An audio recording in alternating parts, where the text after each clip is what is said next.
when you've already had the success and the price has gone up, have people missed the boat? Is it too late to get into the project, or what would you say to folks who are wondering that?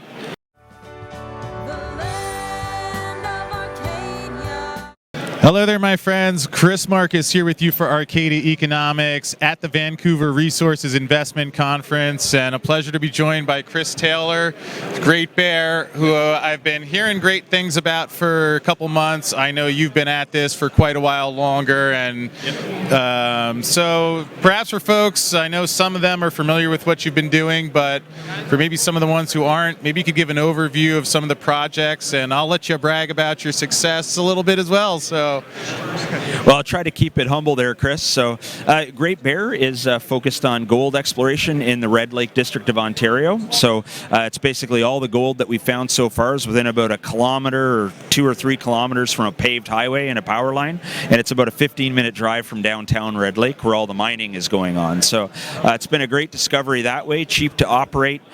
We've certainly had thousands of % returns for our investors over the last couple of years. So we're a top performing stock on the Canadian Venture Exchange in 2018, again in 2019, and it's still very early days for the company. So I would imagine, nobody has a crystal ball, but it's been going very well. So I would imagine that there could be a great deal of growth to come. Yeah, I've been hearing a lot of exciting things. As folks can see back here, there's a few projects you're involved in. Although, perhaps even before we get to that, obviously, it's not always the easiest thing to go out and find good deposits. Anything in particular you've found that has led to some of the success you've had?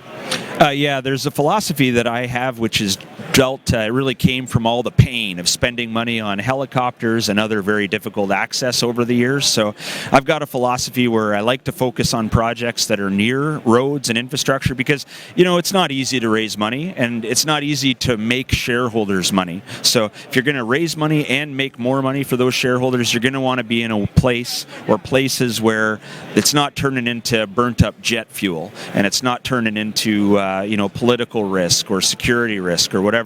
So I like to focus on jurisdictions that are safe to operate and where you can get good returns. So Great Bear's Dixie project, Red Lake District of Ontario, is one of the highest grade, biggest producers of gold in Canada, which is one of the best in the world. And then other areas, there's other projects in the Discovery Group where I've helped generate projects. So Dunedin Ventures is one of those where they have a copper discovery just off the highway. Sounds familiar? Just in southern British Columbia, so no mountain access or whatever. And then there's another company, K2 Gold, where there's a project in the southern United States, which I helped the company originate, which again is close to infrastructure, and you don't have to worry about those concerns when you're going through the exploration process. And in terms of some of the projects you're working on, how does it change now that you've had some success? So you're not starting from the beginning looking, and again, you have a bit of a higher profile now, which helps get access to investors.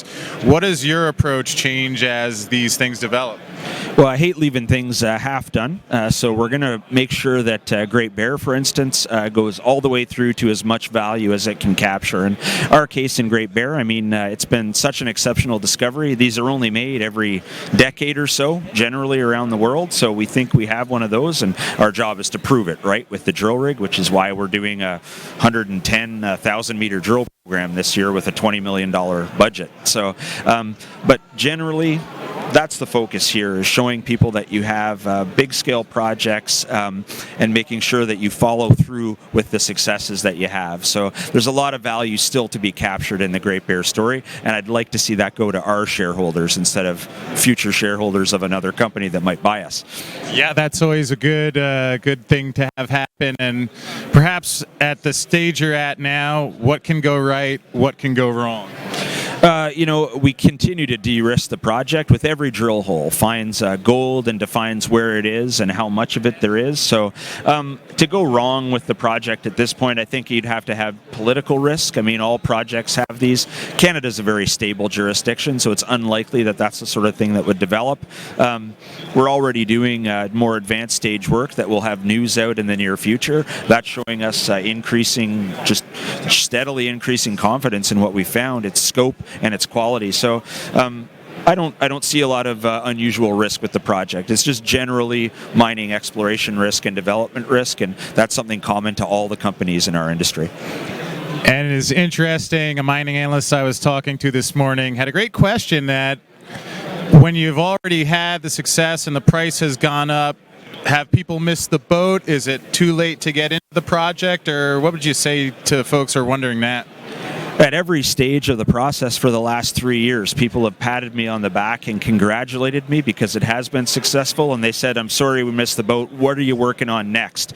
And my answer is always Great Bear, because it's very few projects that have this kind of scale and quality and high-grade gold, big bulk tonnage gold discoveries, all on one property. It's a 20-kilometer long property, so it's a big project. It's a district in and of itself, in my view, and that's so rare that our best future value is to focus on more discovery and definition at Dixie, and that's really where we come at it here from a value perspective. We've been very happy with results, and I think that the results will continue to drive increasing value over the near term. Yeah, well, I like what you mentioned about how you're focused on Great Bear, something I've been noticing, especially at these conferences where there's a lot of ways to distract our attention, but staying focused on the core strengths and what you're doing well, I find is usually a good sign. And perhaps in wrapping up, you could just let folks know how they can reach you guys, find out more information, and any questions investors might have. I think there's a general inquiry number. It's our website is www.greatbearresources.ca, and there's probably info@greatbearresources.ca. That'll get you into one of the initial investor relations representatives for the company. And any very difficult technical questions or anything that's more business oriented, certainly they'll refer those inquiries to me. So I like to be very available and reachable to all of our shareholders. So we do our best on that part. So just look at the company's website, and the contact information is there. Well, Chris, it's great catching up with you. Congratulations on your success. I'll be looking forward to following in the future, and good luck with everything at the show. Thanks very much, Chris. It's very nice to meet you, and I look forward to speaking again. All right. Thank you, sir. So that is today's episode. I do thank you for spending some time with me and hope you enjoyed it. If so, go ahead and hit that subscribe button, and I'll see you again soon.